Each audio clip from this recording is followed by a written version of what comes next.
بسم اللہ الرحمن الرحیم۔ السلام علیکم دوستوں پچھلے پارٹ میں آپ نے جانا کہ خواجہ صاحب رحمۃ اللہ علیہ کا بچپن کیسے پورا شوب دور میں گزرا، اور پھر آپ رحمۃ اللہ علیہ کے ابا اور امی جان کا بھی انتقال ہو گیا۔ اب آپ بالکل اکیلے رہ گئے تھے۔ پھر ایک دن آپ کو ابراہیم قندوزی رحمۃ اللہ علیہ سے ملاقات ہوتی ہے اور یہیں سے آپ کی دنیا بدل جاتی ہے۔ آپ اپنا سب کچھ بیچ کر اللہ کی راہ میں لٹا دیتے ہیں اور پھر پورب کی طرف نکل پڑتے ہیں۔ لیکن آج کی اس ویڈیو میں ہم جانیں گے کہ خواجہ صاحب رحمۃ اللہ علیہ نے روحانیت کی منزلیں کیسے عبور کی، کیسے آپ رحمۃ اللہ علیہ کو ہندوستان کا راجہ بنایا گیا اور کس نے بنایا۔ یہ سب کچھ آج کی اس ویڈیو میں آپ جانیں گے، لہٰذا اس ویڈیو کو آخر تک ضرور دیکھیے گا۔ دوستوں، علوم ظاہری حاصل کرنے کے بعد حضرت خواجہ غریب نواز رحمۃ اللہ علیہ مرشد کامل کی تلاش میں نکلے۔ اب آپ کا رخ عراق کی طرف تھا۔ راستے میں نیشا پور کا شہر تھا جس میں حضرت عثمان ہارونی رحمۃ اللہ علیہ آرام فرما تھے۔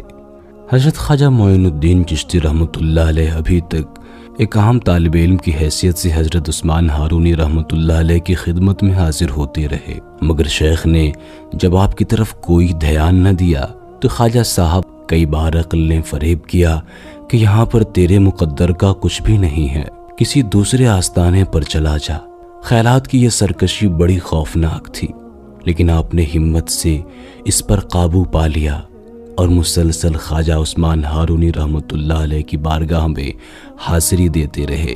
پھر ایک دن آپ رحمۃ اللہ علیہ نے حضرت خواجہ عثمان ہارونی رحمۃ اللہ علیہ کی خدمت میں اپنی خواہش کا اظہار کر دیا۔ میری دلی تمنا ہے کہ حضور مجھے مستقل غلامی کا شرف بخشیں۔ خواجہ معین الدین چشتی رحمۃ اللہ علیہ کا اشارہ ولایت کی طرف تھا۔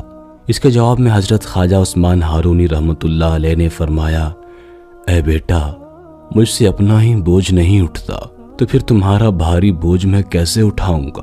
حضرت عثمان ہارونی رحمۃ اللہ علیہ آپ کو ٹالنا چاہتے تھے، مگر خواجہ صاحب ضد کر رہے تھے۔ خواجہ معین الدین چشتی رحمۃ اللہ علیہ نے فرمایا کہ آپ کے سینکڑوں غلام ہیں نا، وہاں پر ایک غلام کے اضافے سے کیا فرق پڑ جائے گا۔ خواجہ عثمان ہارونی رحمۃ اللہ علیہ نے اپنا دامن سمیٹتے ہوئے کہا کہ یہ سب کے سب خوش فہمی میں مبتلا ہیں۔ یہ لوگ مجھے مرشد کامل سمجھتے ہیں، مگر ان نادانوں کو کیا خبر کہ ان کا پیر تو خود منزل کی تلاش میں ہے۔ خواجہ معین الدین چشتی رحمۃ اللہ علیہ کہنے لگے، ان لوگوں کی طرح میں بھی آپ سے حسن ظن رکھتا ہوں۔ یہ بات سن کر حضرت عثمان ہارونی رحمۃ اللہ علیہ متاثر ہوئے بغیر نہ رہ سکے، اور پھر شیخ نے آپ کو اپنے حلقہ ارادت میں شامل کر لیا۔ دوستوں، حضرت معین الدین چشتی اجمیری رحمۃ اللہ علیہ اپنے پیر و مرشد کی خدمت میں تقریباً 2.5 سال تک حاضر رہے۔ شیخ جہاں بھی جاتے آپ غلاموں کی طرح ساتھ رہتے، ساری رات محض اس خیال سے جاگتے کہ کہیں پیر و مرشد کو کسی چیز کی ضرورت نہ پیش آ جائے۔ جیسے جیسے دن گزر رہے تھے آپ کے جذبہ خدمتگاری میں اضافہ ہوتا جا رہا تھا۔ حضرت عثمان ہارونی رحمۃ اللہ علیہ نہیں چاہتے تھے کہ لوگ ان کے آس پاس بھیڑ لگاتے رہیں۔ یہی وجہ تھی کہ آپ نے جان بوجھ کر کرامتیں دکھانا بند کر دی، لوگوں سے اپنے کرشمے چھپانے لگے، اپنے کمالات پر پردہ ڈال دیا۔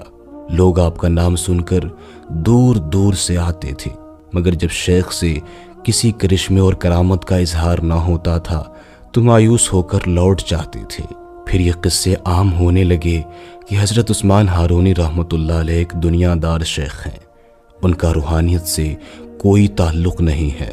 خود حضرت خواجہ معین الدین چشتی رحمۃ اللہ علیہ بھی اپنے پیر و مرشد کے شب و روز کا بغور مشاہدہ کرتے، اور عجیب اتفاق تھا کہ آپ نے اس طویل مدت میں شیخ کی کوئی کرامت اپنی آنکھوں سے نہیں دیکھی۔ پھر ایک ایسا وقت بھی آیا کہ حضرت عثمان ہارونی رحمۃ اللہ علیہ کے بہت سے مرید اس بات پر خفا ہو کر چلے گئے کہ انہیں ابھی تک دست غیب حاصل نہیں ہوا تھا۔ ان مریدوں کے خیال میں شیخ ظاہری علم تو رکھتے تھے، لیکن انہیں باطنی علم سے کوئی نسبت نہیں تھی۔ یہ بڑے نازک لمحات تھے۔ کہنے والے حضرت خواجہ معین الدین چشتی رحمۃ اللہ علیہ سے بھی کہا کرتے تھے کہ کیوں اپنا وقت برباد کر رہے ہو، یہاں کچھ نہیں ہے، کوئی اور دروازہ دیکھو۔ خواجہ معین الدین چشتی رحمۃ اللہ علیہ بدگمانوں کے اس گروہ کو سخت ترین جواب دیتے اور پھر انتہائی ذوق و شوق سے اپنے شیخ کی خدمت میں مشغول ہو جاتے۔ ایک بار حضرت عثمان ہارونی رحمۃ اللہ علیہ شہر سے باہر تشریف لے گئے۔ خواجہ معین الدین چشتی رحمۃ اللہ علیہ کا معمول تھا کہ آپ ہر وقت پیر و مرشد کے ساتھ رہتے۔ اس مرتبہ بھی دوران سفر آپ اس طرح شیخ کے پیچھے پیچھے چل رہے تھے کہ جیسے کوئی غلام اپنے آقا کے ہمراہ ہو۔ حضرت خواجہ عثمان ہارونی رحمۃ اللہ علیہ کا تمام سامان خواجہ معین الدین چشتی رحمۃ اللہ علیہ کے سر پر تھا، اور آپ اس خوش نصیبی پر اس قدر خوش تھے جیسے دونوں جہاں کی دولت ہاتھ آ گئی ہو۔ شیخ نے ایک غیر آباد علاقے میں قیام کیا، پھر بڑے عجیب سے لہجے میں خواجہ صاحب سے فرمایا، معین الدین، ساری دنیا چلی گئی ہے، اب تم بھی چلے جاؤ۔ اگر ہمارے پاس کچھ ہوتا تو لوگ اس طرح خالی ہاتھ کیوں لوٹ جاتے؟ آج حضرت عثمان ہارونی رحمۃ اللہ علیہ کے بات کرنے کا انداز ہی کچھ اور تھا۔ تم کئی سال سے ناکام و نامراد بھٹک رہے ہو، مگر تم نے کیا پایا؟ خواجہ معین الدین چشتی رحمۃ اللہ علیہ رو پڑے اور بولے، شیخ اب میں کہاں جاؤں گا؟ میرا آپ کے سوا دنیا میں کون ہے؟ خواجہ صاحب کہہ رہے تھے اور روتے جا رہے تھے، اب تو میں ایک کا ہو چکا ہوں، اب مجھے دوسرے کے در پر آواز لگاتے ہوئے شرم آتی ہے۔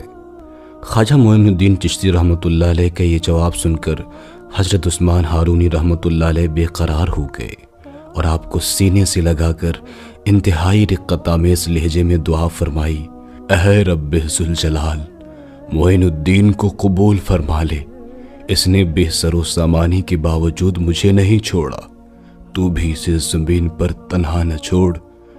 ابھی دعا کے الفاظ ختم بھی نہیں ہوئے تھے کہ خواجہ معین الدین چشتی رحمۃ اللہ علیہ نور کی بارش میں نہا گئے۔